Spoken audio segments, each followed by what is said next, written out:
আসসালামু আলাইকুম everyone, welcome back to our channel Ummul Khair kitchens with Arwa.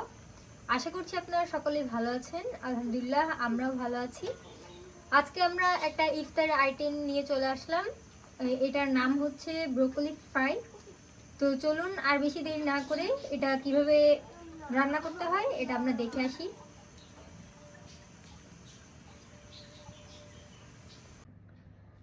Broccoli fry করার জন্য আমাদের এখানে লাগবে ব্রোকলিগুলোকে আমরা একটু বড় বড় করে কেটে নিয়েছি, আপনারা নিশ্চয়ই দেখে বুঝতে পারছেন। এরপর লাগবে বেসম আমরা নিয়েছি 2.5 কাপ। এরপর লাগছে গোলমরিচের গুঁড়া 1 চা চামচ, চাট মশলা 1 চা চামচ, জিরার গুঁড়া 1 চা চামচ, চিলি ফ্লেক্স 1 চা চামচ, আদা রসুন বাটা 1/2 চা চামচ করে, টেস্টিং সল্ট নিয়েছি 1/2 চা চামচ, বেকিং সোডা নিয়েছি 1/2 চা চামচ, লবণ পরিমাণ মতো, কুসুম গরম পানি নিয়েছি পরিমাণ মতো, সামান্য গরম তেল নিয়েছি। এবার আমরা মূল রান্নায় চলে যাচ্ছি। প্রথমে আমরা বেসনটি মাখিয়ে নেব। মাখিয়ে নেওয়ার জন্য এতে আমরা পরিমাণ মতো লবণ দিয়ে নিচ্ছি, চিলি ফ্লেক্স দিচ্ছি, আদা রসুন বাটা, গোলমরিচের গুঁড়া, চাট মশলা, জিরার গুঁড়া, টেস্টিং সল্ট, বেকিং সোডা, কুসুম গরম তেল নিয়েছিলাম যেটা সেটা দিয়ে নেব। দিয়ে আমরা হালকা মিক্সড করে এটাকে অল্প অল্প পানি দিয়ে, বেশি পাতলা গোলা তৈরি করব না আমরা, তাহলে কিন্তু এটা ভাজা যাবে না। আমরা মিডিয়াম একটা গোলা তৈরি করে আপনাদেরকে দেখাচ্ছি। আমরা বেটারটি গুলিয়ে নিয়েছি। বেটারের ঘনত্বটা কেমন হয়েছে আপনারা নিশ্চয়ই দেখেই বুঝতে পারছেন। বেশি ঘন করিনি, আবার বেশি পাতলাও রাখিনি। আমরা ব্রোকলিগুলোকে ভাপ দিয়ে নেওয়ার জন্য এখানে পানি ফুটিয়ে নিয়েছি। এবার এর মধ্যে লবণ পরিমাণ মতো দিয়ে নিচ্ছি। গরম পানির মধ্যে এবার আমরা ব্রোকলিগুলো দিয়ে নিচ্ছি।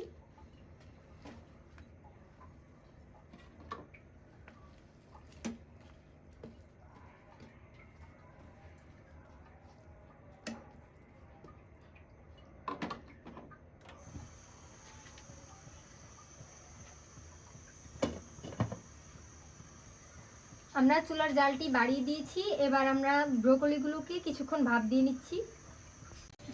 আমাদের ব্রোকলিগুলো সেদ্ধ হয়ে গিয়েছে, মানে 50% সেদ্ধ করে নিয়েছি আমরা। এবার আমরা উঠিয়ে নিচ্ছি। এগুলো উঠিয়ে পানিটা একটু ভালোভাবে জড়িয়ে নেব।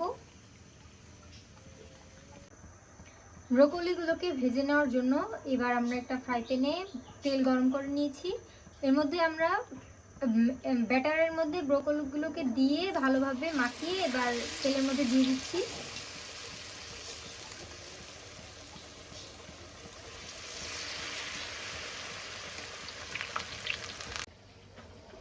আমাদের ব্রোকলিগুলো এরকম করে লাল লাল করে ভেজে নিতে হবে দুই সাইডে।